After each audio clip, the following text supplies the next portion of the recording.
Olá, hoje a gente vai mergulhar a fundo nas diretrizes para usar meios de contraste intravenosos com segurança. Vamos nos basear naquele documento do pessoal do curso AEVR do Colégio Brasileiro de Radiologia. A ideia aqui, sabe, é tirar o essencial para a prática segura mesmo, do dia a dia. A gente sabe que, no geral, reação adversa é raro, né?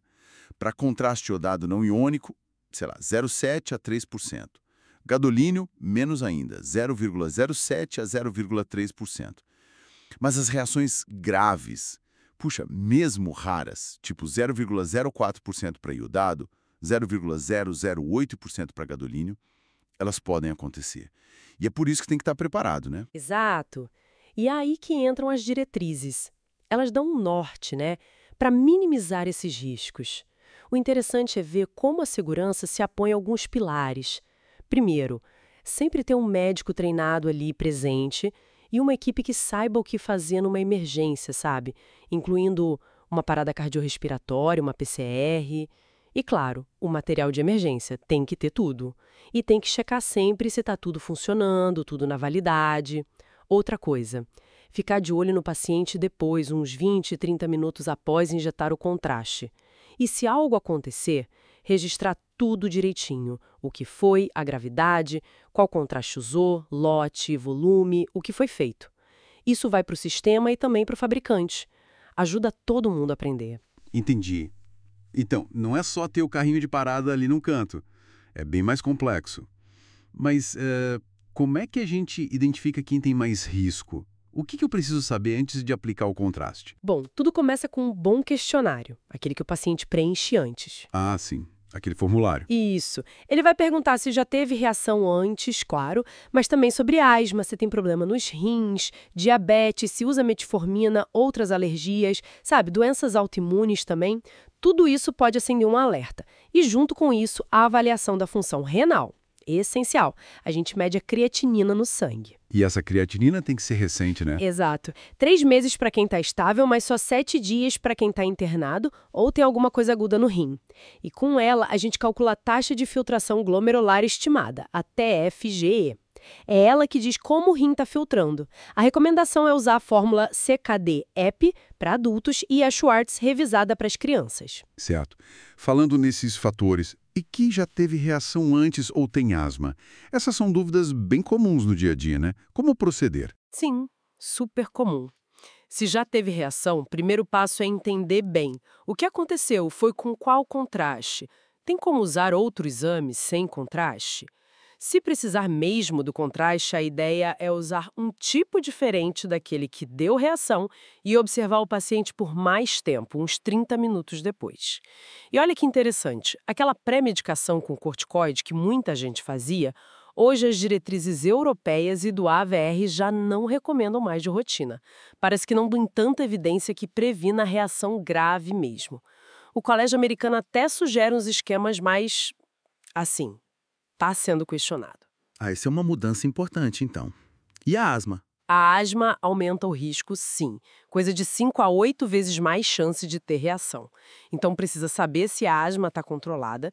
Se o exame for essencial, aí se usa um contraste não iônico de baixa osmolaridade ou isoosmolar, que são mais gentis, digamos assim. E claro, supervisão atenta. Entendido. E a questão renal? Paciente com doença renal, diabetes ou que usa metformina, a tal da nefrotoxicidade pelo contraste iodado. Como fica? Pois é, a nefropatia induzida por contraste. O risco existe e está ligado a quão ruim já está o rim, quanto contraste vai ser usado e se o paciente está bem hidratado. A TFGE, de novo, ajuda a gente a ver esse risco. Para quem tem TFGE abaixo de 30 e não faz diálise, a gente considera hidratar antes e depois, geralmente com soro fisiológico, e usar a menor dose possível de contraste, daqueles de baixa ou isoosmolalidade. E a metformina? Suspende, não suspende? Depende da TFGE. Se for 30 ou mais, pode manter. Se for menor que 30, aí sim, suspende no dia do exame e por 48 horas depois. Mas só volta a tomar depois de checar se o rim tá ok. Ah, e importante, isso é para o contraste iodado. para o Gadolini não precisa suspender a metformina. Falando em Gadolini, o GD tem toda aquela discussão sobre usar na gravidez, na amamentação e aquele depósito que fica nos tecidos, né? O que as diretrizes dizem. Olha, na gravidez a gente evita o gadolínio. Se for assim absolutamente essencial para o diagnóstico, aí se usa um tipo específico, o macrocíclico, que é mais estável, sabe? Na menor dose possível e sempre conversando muito bem sobre risco e benefício. Já o contraste iodado, se precisar muito, pode usar, mas aí tem que checar a tireoide do bebê depois. Para quem está amamentando, tanto o iodado quanto o gadolínio macrocíclico são considerados seguros. Não precisa parar de amamentar. Só se for usar um gadolínio de mais risco, tipo os lineares, aí a USHA sugere uma pausa de 24 horas. E o depósito? Ele acontece, mesmo com o rim normal. A gente vê depósito no cérebro, nos ossos, principalmente depois de muitas doses e com os agentes lineares. Até hoje não se provou que isso cause alguma doença específica, mas gera cautela, né? Por isso a preferência pelos macrocíclicos e a ideia de usar gadolínio só quando ele realmente vai fazer diferença no diagnóstico. Entendi. E para fechar esse ciclo, se acontecer uma reação aguda, apesar de todos os cuidados, o que fazer na hora H? Agilidade é a palavra-chave, né? Principalmente se for uma reação moderada ou grave. Primeiro classificar. Se for grave, tipo anafilaxia, falta de ar muito forte, inchaço na garganta, pressão caindo muito, a adrenalina intramuscular é o remédio principal. Adrenalina na veia. Não, intramuscular. A dose para adulto varia um pouco, mas geralmente 0,1 a 0,5 miligramas. Ter um protocolo claro para isso e a equipe treinada faz toda a diferença. Para reações mais leves, tipo enjoo ou umas placas na pele, também tem o que fazer, claro. E não pode esquecer do extravasamento, quando o contraste sai da veia. Tem que elevar o braço, botar gelo, observar bem. Se vazar muito contraste ou tiver sinal de complicação, aí tem que chamar o cirurgião para avaliar.